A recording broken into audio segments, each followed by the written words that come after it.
James Kaufman, World News Report today. Ladies and gentlemen, JPL, the Jet Propulsion Laboratory, has just announced that we have another near-Earth object inbound for April 14th. We're going to take a look inside the inner solar system, which includes Mars and Earth and Venus and Mercury. And we see that we have 2013 GM3. So 2013 GM3 would mean that this was discovered in 2013. This is going to be an extremely close pass of a fairly large object. We're talking about around 75 feet in diameter and moving in between 7 and 8 kilometers per second. Now we'll bring it all around. This is no inclination whatsoever. It's not moving very fast, but it is a sizable rock at just under 80 feet in diameter, as large as an 8-story building, one might say. You can see 2013 GM3 must have been discovered in 2013. JPL has already put it up this morning for a closer approach on April 14th. So let's get there. From here, I brought us to what looks like April 11th here.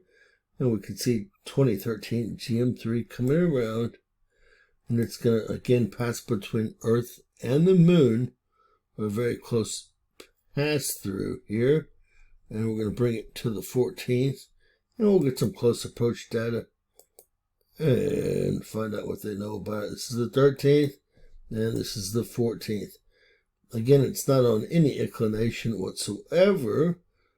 And it's not moving extremely fast, but it is a sizable rock. 2013 GM3. They've known about this one for quite some time. And they're posting it 60 days early. Something I've not seen done. 2013 GM3. Let's get some more information. Although this was just released today on February 15th, it looks like they solved this equation April 15th of 2021. Total observations used 61 over a 12-day period. They must have come very close in 2013 as well. We'll take a look at that. You can see that it really had a long data review of 12 days. You don't regularly see that. Condition code is 7, which is not great. 9 meaning they have no idea how big it is or where it's going. 0 meaning they know exactly how large it is and where it's going. 7 is much closer to 9, i.e. bad, than 0. So that is a problem. Our AI automatic software spotted this, and again, it looks like they're actually using data from its close pass-by in 2013, and this data was extrapolated during that time period, during those 61 observations over 12 days. We'll get some more information, again, about 80 feet in diameter and moving between 7 and 8 kilometers per second. So to start off with, even though they picked it up in 2013 here, it came nowhere near Earth. Nominal distance 0.04 astronomical units, which is a long way off. It's outside of our moon's orbit. Well, it's not going to be that way this go around. Let's take a look. All right, the very last bit of information that was extrapolated from 2013, and you can see the close flyby on the 14th of April of 2026 here.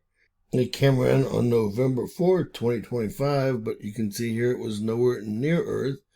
This time it's getting much, much closer. Again, passing in between Earth and the Moon and extremely close to the Moon here. The Moon is about 222,000 miles from Earth, supposedly. This is going to happen about 16:15 UTC time on the 14th. So that's going to put us That's actually going to move the date to April 13th at 11:15 Central Time here in the U.S. It's UTC -7, so it brings it to 11:15 on the 13th. It's going to become 0.00174 astronomical units to Earth, and even much, much closer to the moon here. It will make a close approach to the moon later that day at about 2200 UTC time. Again, -7. That's going to make it 3:06 p.m. on the 14th.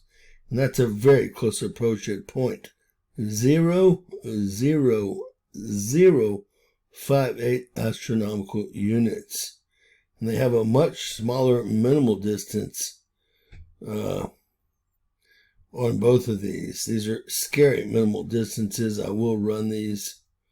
They have a lot of, well, hopefully they'll be able to narrow this down, but they have 0.00005 for the close approach to Earth here, minimum distance, and 0.00010 as far as a close approach to Earth. So here they have it coming much closer to Earth, minimal distance, than they do the moon. Let's find out what that means mile-wise. That is a close shave. All right, taking into consideration the diameter of Earth, it's measured from the center of Earth, we're talking about 40,000 miles. Might sound like a good ways, but that's extremely close. This 80-foot rock flying by at 40,000 miles out. And I just can't imagine the nominal distance and the minimum distance being so different. Never seen this ever before. So they really don't know where this rock is headed. Let's keep an eye on this rock over the next couple of days, weeks, in the next month, and I will keep you updated. And here we are for, again, about, well, just after 11 p.m. on the 13th for the close Earth flyby. We got an exact number, 7.4 kilometers per second, not moving extremely fast, no huge inclination, but this is a larger rock. And it could very well penetrate our atmosphere, especially based on how weak it is. And that's going to be really on the 13th, and then a very close approach to the moon on the 14th. Now remember, they have the minimal distance at 0.00005, and taking into consideration the diameter of Earth, that's going to be right at 40,000 miles out. That's a close flyby, folks. And that's 60 days from today. I will update this because it looks like they have some figuring to do. Again, this is 2013 GM3, a near-Earth object, a space rock, that's going to give us a really close shave. With that said, God bless. Please share, subscribe, and always remember, anything's possible in Bizarro World.